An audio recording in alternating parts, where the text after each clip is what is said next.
Bonjour, aujourd'hui dans Confidence de chef, je vous fais découvrir Alexandre Bourdas, le chef du reconnu Sakana à Honfleur, mais aussi du restaurant parisien Pascade. Vous connaissez la Pascade? Non? Bah c'est le moment, suivez-moi.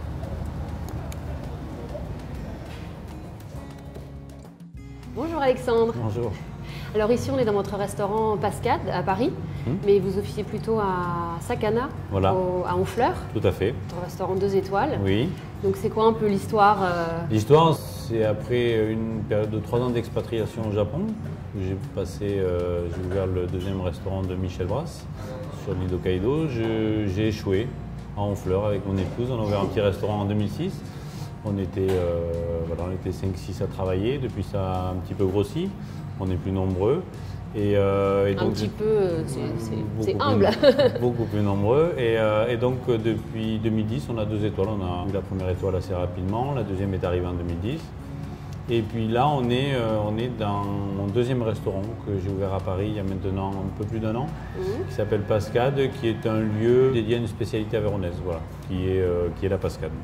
D'accord. Et la Pascade, c'est, si je ne dis pas de bêtises, une sorte de crêpe soufflée. Voilà, c'est en fait la Pascade, c'est traditionnellement une crêpe soufflée qu'on fait dans l'Aveyron et qui est mangée souvent le dimanche soir avec une salade. Et moi, quand j'ai ouvert le restaurant Sakana en 2006, j'avais envie de faire un amuse-bouche qui soit un petit peu différent. J'arrivais plus à me retrouver dans les petites verrines, dans les petites préparations qu'on fait habituellement dans les restaurants étoilés. Et j'avais envie de quelque chose qu'on partage, quelque chose où on puisse discuter, qu'on lève la tête, parce que souvent la cuisine maintenant, on a le nez dans son assiette, on essaie de comprendre ce qui se passe. Donc j'avais besoin d'ouvrir, voilà. Et donc j'ai eu le souvenir d'un plat que je mangeais qui était à la Pascade, qui était servi dans des fermes auberges. Et j'ai dit ça serait marrant de retravailler cette spécialité, donc je l'ai retravaillé, je l'ai mis en amuse-bouche au Sakana. C'est devenu une forme de signature, les gens venaient presque que pour ça. Et puis à force de l'avoir passé, à force de l'avoir servi, avec des copains, un jour on a eu envie de cuisiner dedans. Donc je me suis amusé à cuisiner dedans et puis ça a très bien fonctionné. Et puis le chemin a fait que je me suis associé avec un de mes amis en disant et si on faisait un lieu dédié à la Pascade, parce que ça n'existait pas. Et donc en 2012 on a ouvert à Paris, là où on est aujourd'hui, un lieu où on mange que des Pascades.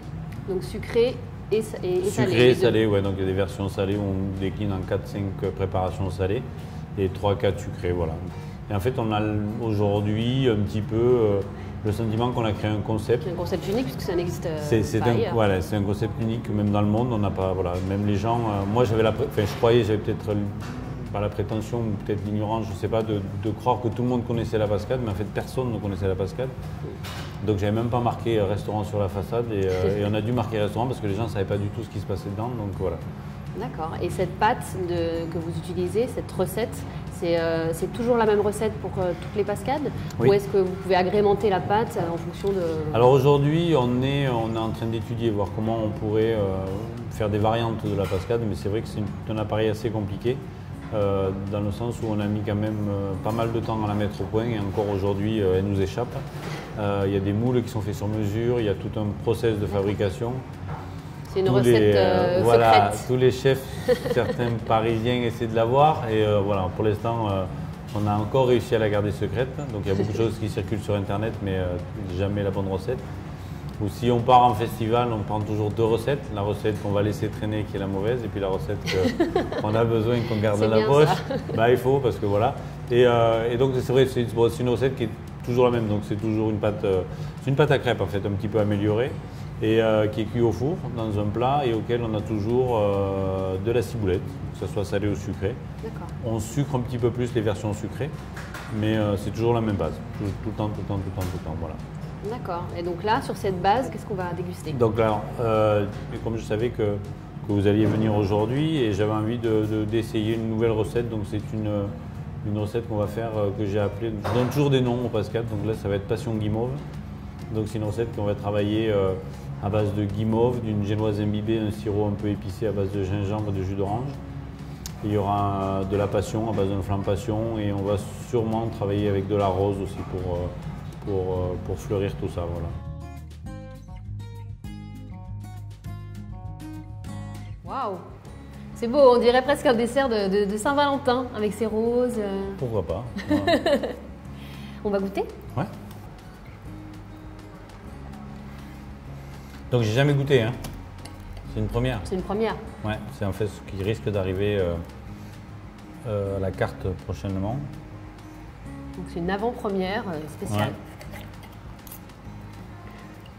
C'est très bon. Ça le fait. Ouais. C'est acidulé avec la passion.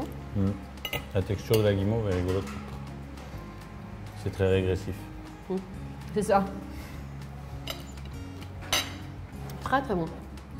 Et donc c'est assez amusant parce que la croûte est très croustillante et presque caramélisée à l'extérieur et c'est au contraire très moelleux à l'intérieur. Et ça c'est dû à la cuisson? Ça vient du moule, ça vient aussi de toutes les techniques qu'on a mis au point pour ça.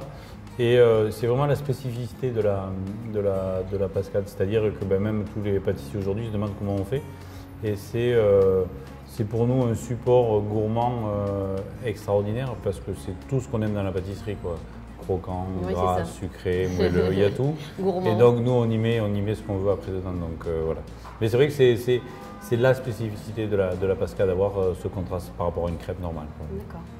Bon, bah écoute, merci beaucoup pour tout ça, pour cette dégustation, pour cet échange. C'était très, très intéressant. Puis à très bientôt. Merci. C'était Confidences de chef avec Alexandre Bourdas. Vous pouvez retrouver d'autres confidences sur Cook in the Tube. À bientôt.